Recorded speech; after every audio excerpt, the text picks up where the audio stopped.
नमस्ते प्यारे बच्चों। तो आप लोगों को आपके स्कूल में ये दो ब्रिज कोर्स की किताबें मिल गई हैं। इन दोनों ब्रिज कोर्स की किताबों में हमारे सभी विषय दिए गए हैं। तो इसमें देखिए दिया है लर्निंग आउटकम्स, यानी हमने पिछली कक्षाओं में जो पढ़ा है उनमें से हमसे कितना बनता है इन किताबों में दिया गया है। तो उन सभी को हमें पहले कंप्लीट करना है। तो देखिए यहाँ पे हम देखते हैं ये जो किताब दी गई है, ये दी गई है हमें। यहाँ पे देखिए खंड ब दिया है और दिया है विषय विज्ञान। तो आज हम विज्ञान की जो ये किताब है ब्रिज कोर्स की, इसको देखने वाले हैं। यदि आपने चैनल को सब्सक्राइब नहीं किया है तो चैनल को सब्सक्राइब करके रखिए, जिससे कि वीडियो जैसे ही अपलोड होती हैं वो आपको आपके जो यूट्यूब चैनल है उस पर आपको सबसे पहले मिल जाएंगी। तो हम यहाँ देखेंगे, यहाँ दिया गया है, देखिए पाठ है, यहाँ दिया है पाठ यानी अध्याय हमारा यहाँ पे 13 है, गति एवं समय। इसके पहले वाले जो अध्याय हैं वो हमने पिछली वीडियो के माध्यम से कंप्लीट कर दिए हैं। तो उनको आप जो है प्ले लिस्ट पर जाकर के देख लीजिए। तो प्ले लिस्ट पर आपको वो मिल सकते हैं। वीडियो में जैसे ही आप खोलेंगे तो प्ले लिस्ट खोल लीजिए और वहाँ से आप उनको कंप्लीट कर लीजिए। तो यहाँ देखिए गति एवं समय, इस अध्याय में हमें पढ़ना है कि गति क्या है, समय क्या है, इसमें हम कितना जानते हैं, ये दिया गया है लर्निंग आउटकम्स। ठीक है ना। तो यहाँ देखो गति, जब कोई वस्तु समय के साथ अपनी स्थिति बदलती है तो हम किसी वस्तु को गति में अनुभव करते हैं। जब कोई वस्तु को जैसे मान लो या तो धक्का दिया जाता है या अपने आप कोई वस्तु चलती है तो उसमें क्या होता है, समय के साथ परिवर्तन होता है, उसकी स्थिति बदलती जाती है। तो उसे हम क्या कहते हैं, गति कहते हैं। और गति जो कभी कभी धीमी होती है यानी मंद और तीव्र गति। तो इस प्रकार से ये जो यहाँ पे दिया गया है इस अध्याय में हमें गति पढ़ना है कि गति में हम क्या क्या करते हैं। देखिए गति यानी चाल जो होती है, वो चाल का यहाँ पे देखिए सूत्र दिया गया है, इसका मापन यानी चाल बराबर, ये हमें सूत्र जरूर याद रखना है कि चाल बराबर दूरी बटे समय, यानी दूरी जो तय की गई दूरी है और जो समय लिया गया है वो बटे में यानी उसका भाग दिया जाता है। तो ये जो है चाल का सूत्र बन जाता है। यहाँ देखिए समय की माप किस प्रकार से करते हैं।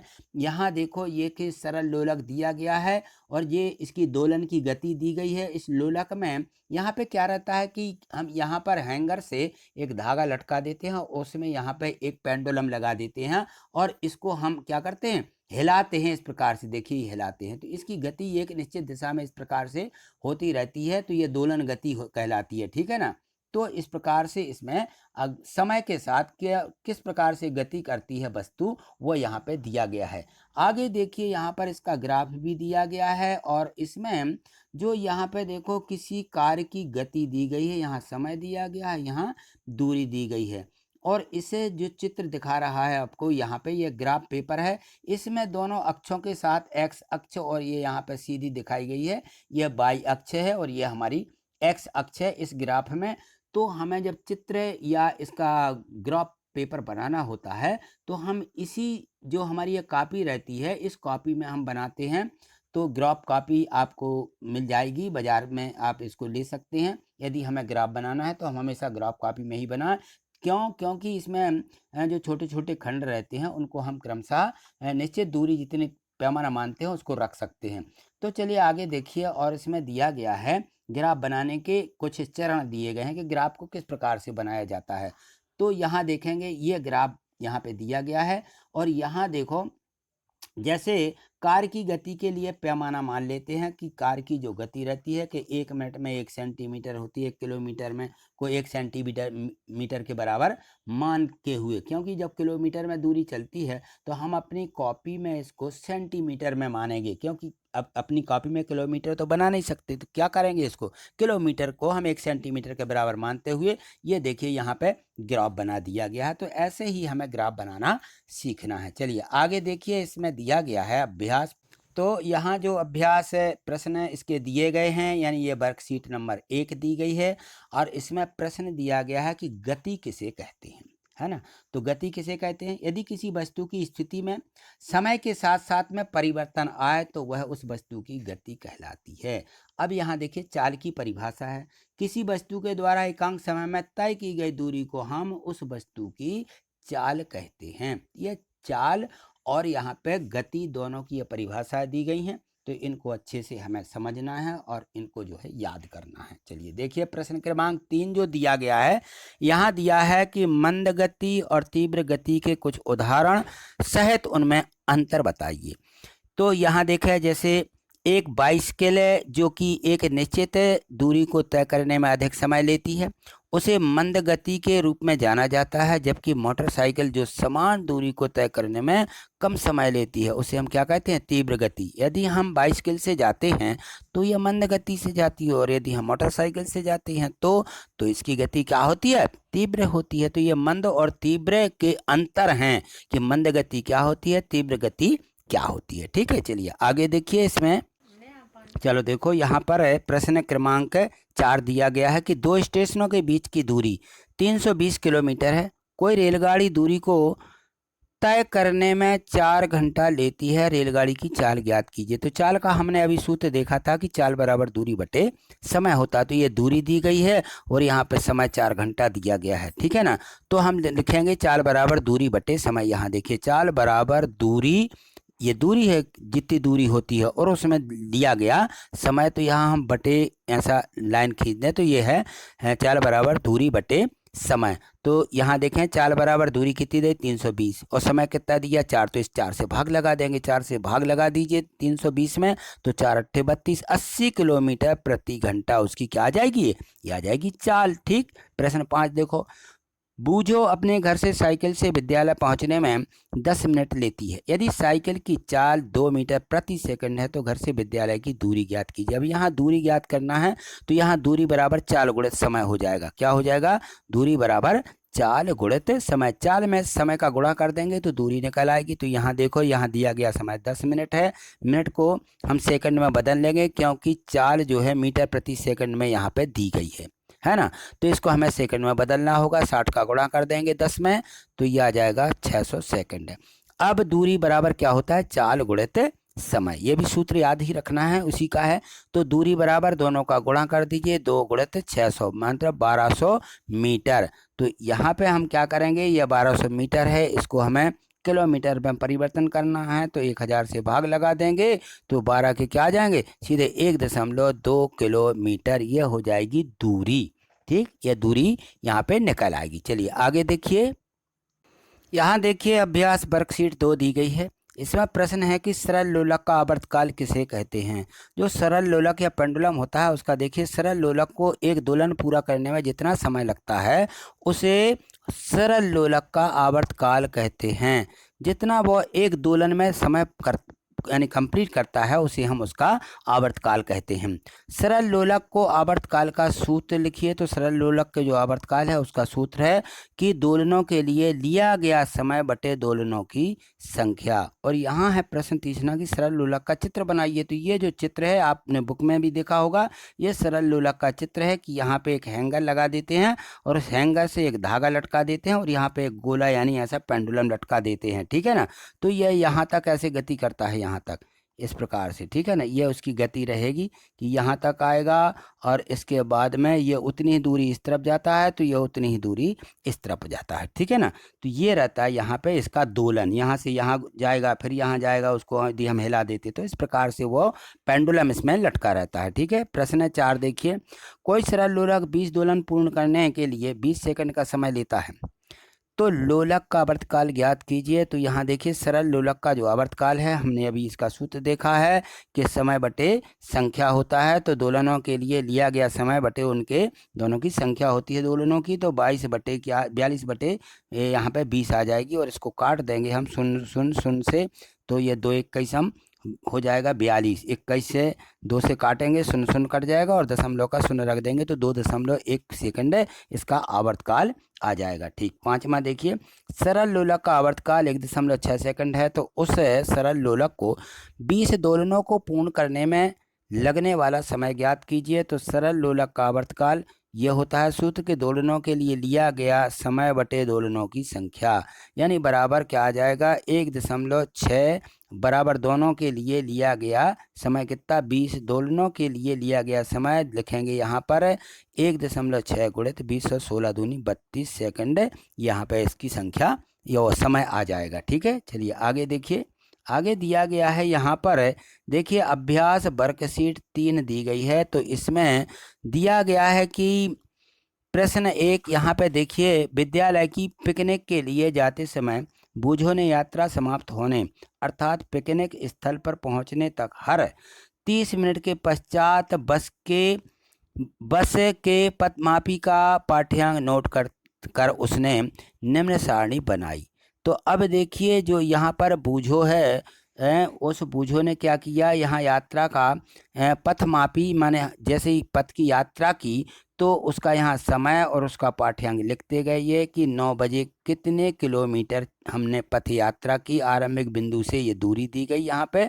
तो यहाँ देखें कि 9 से फिर 9:30 बजे ये कितने किलोमीटर आ गई, और यहाँ पे हम देखते गए कि 20 किलोमीटर आ गए, है ना। टोटल दूरी लिखते गए पथमापी की कि टोटल दूरी इतनी है, और वहाँ से उसको घटाते जा रहे हैं। तो हम यहाँ 60 में से 40 घटा देंगे तो 20 किलोमीटर, 80 में से 60 घटाएंगे 40 किलोमीटर। इस प्रकार से ये जो है यहाँ पे दूरी, टोटल दूरी यहाँ पे आती गई है। तो उसका ये पाठ्यांक उन्होंने लिख लिया। ठीक है, चलिए आगे देखिए।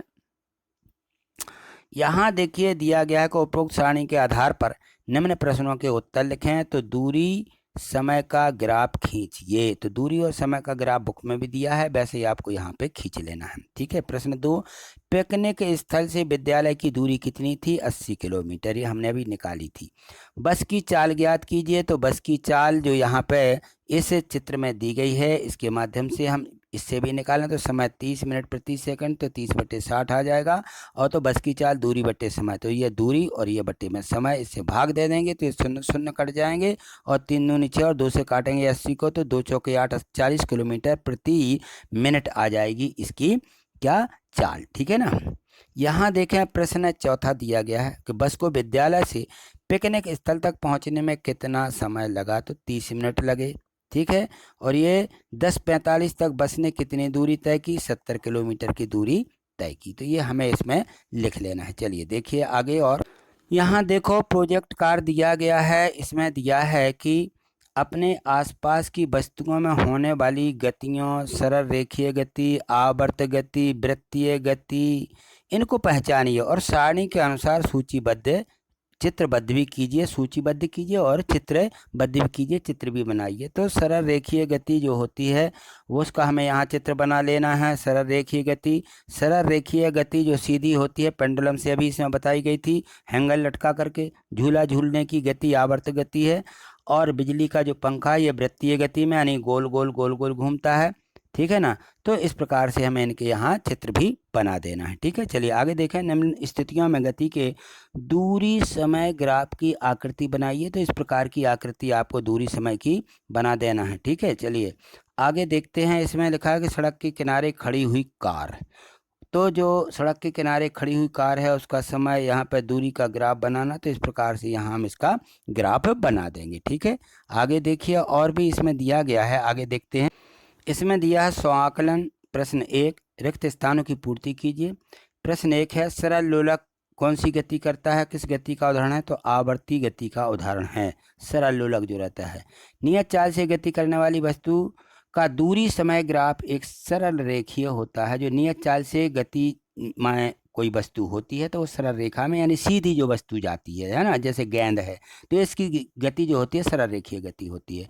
ओडोमीटर के द्वारा तय की गई उसको काहे से मापा जाता है? दूरी नापी जाती है किससे? ओडोमीटर के द्वारा दूरी मापी जाती है। कार के किसी एक मीटर के कोने पर किलोमीटर प्रति घंटा लिखा है, तो इस मीटर को किससे? चाल मापी यानी स्पीडोमीटर कहते हैं। चाल का एक मूल मात्रक होता है मीटर प्रति सेकंड। ये चाल का मतलब उसका मूल मात्रक जो है ये मीटर प्रति सेकंड में मापा जाता है। चलिए प्रश्न 2 देखिए। निम्न कथनों के आगे सत्य और असत्य लिखें। वस्तुओं की गति के उनके दूरी समय ग्राफ द्वारा चित्रात्मक रूप में विस्तृत प्रस्तुत किया जा सकता है, वे सत्य है। चाल का सूत्र है चाल बराबर दूरी बटे समय होता है, चाल बराबर दूरी बटे समय, लेकिन यहाँ लिखा है समय बटे दूरी, उल्टा लिखा तो ये क्या हो जाएगा? असत्य हो जाएगा। दूरी समय ग्राफ के लिए ग्राफ पेपर पर समय तथा दूरी को निरूपित करने के लिए पैमाना निर्धारित करना होता है, बिल्कुल सही। घड़ियों में आवर्ती गति का उपयोग होता है, सत्य है। प्रत्येक वस्तु नियत चाल से गति करती है, नहीं, प्रत्येक वस्तु नहीं, अलग अलग वस्तुएं अलग अलग से गति करती हैं, यह सत्य है। ठीक, आगे देखिए, आगे और भी प्रश्न दिए गए हैं। यहाँ दिया गया है सही जोड़ी मिलाओ। कॉलम ए और कॉलम बी दिया गया है। वाहनों में चाल मापने का जो मीटर होता है इसको स्पीडोमीटर कहते हैं, इससे मिला लेंगे सीधा। वाहनों में दूरी मापने का जो मीटर होता है इसको ओडोमीटर कहते हैं। और चाल का जो सूत्र होता है दूरी बटे समय होता है, तो दूरी बटे समय से सीधा इसको यहाँ मिला दीजिए। ठीक है, इनको इस प्रकार से हमें क्या करना है, मिला देना है। ठीक है, ये इस प्रकार से हमने मिला दिया है। आवर्तकाल, आवर्तकाल दोनों के लिए लिया गया है, वहाँ समय की संख्या होती है। आवर्ती गति जो होती है सरल लोलक में होती है। तो ये हमें इनकी जोड़ियां मिला देना है। एक शब्द व एक वाक्य में उत्तर दीजिए। कह रहे कि एक शब्द हो या वाक्य हो, किसी वस्तु द्वारा एकांक समय में चली गई दूरी को कहते हैं चाल। ठीक है ना। आगे देखिए और भी प्रश्न है। यहाँ देखिए, इसमें दिया गया है कि उपरोक्त चित्र में वाहनों द्वारा या वाहन तथा जो उनकी गति है, गति समय ग्राफ दर्शाए गए हैं। इनमें से कौन सा वाहन अपेक्षाकृत तीव्र गति से चल रहा है। तो जिसकी गति ज़्यादा होती है उसकी दूरी इस प्रकार से अधिक बताई जाएगी, तो उसकी दूरी अधिक होती है। तो इसमें जो ए है ये आगे है, तो हम क्या कहेंगे, ए की गति तेज है, तीव्र गति है। ठीक, समय मापने में सबसे सामान्य युक्तियाँ कौन सी हैं। घड़ी से हम समय अच्छे से माप लेते हैं। ठीक है ना।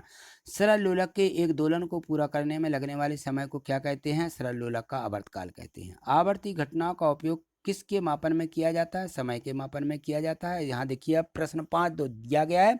यहाँ दिया गया है कि एक हिरण 54 किलोमीटर प्रति घंटे की रफ्तार से दौड़ता है, इसे मीटर प्रति सेकंड में व्यक्त करो। तो क्या करेंगे हम, मीटर को जब हम इसको किस में परिवर्तन करते हैं, मीटर को किलोमीटर में हमें परिवर्तन करना होता है। तो हम क्या बनाएंगे इसके, क्योंकि हमें मीटर के किलोमीटर बनाना है और किलोमीटर के मीटर में परिवर्तन करना है, तो हम जब किलोमीटर के मीटर बनाएंगे तो 1000 से गुणा कर देंगे। ठीक है। और जब हम घंटे के क्या बनाएंगे, सेकंड बनाएंगे, तो भी हम क्या करेंगे, 60 गुणे 60 यानी 60 बनाएंगे तो 60 का गुणा कर देंगे 60 में, तो ये काय में बदल जाएगा, घंटा सेकंड में बदल जाएगा। तो इस प्रकार से आपको इसको लिख देना है। ठीक है, तो आज इतना ही। आगे इसके और भी पार्ट दिए गए हैं, उनको अगली वीडियो के माध्यम से देखेंगे। आगे देखने के लिए आप चैनल को सब्सक्राइब करके रखिए। देखिए इस प्रकार से आपके यहाँ नीचे देखिए, ये जो सब्सक्राइब है ये रेड से दिख रहा होगा, तो आपने चैनल को सब्सक्राइब नहीं किया है। और यहाँ देखिए लाइक का चिन्ह बना रहता है, ये सिंबल है लाइक का। यदि आपको वीडियो पसंद आ रही है तो आप इसको क्लिक कर सकते हैं।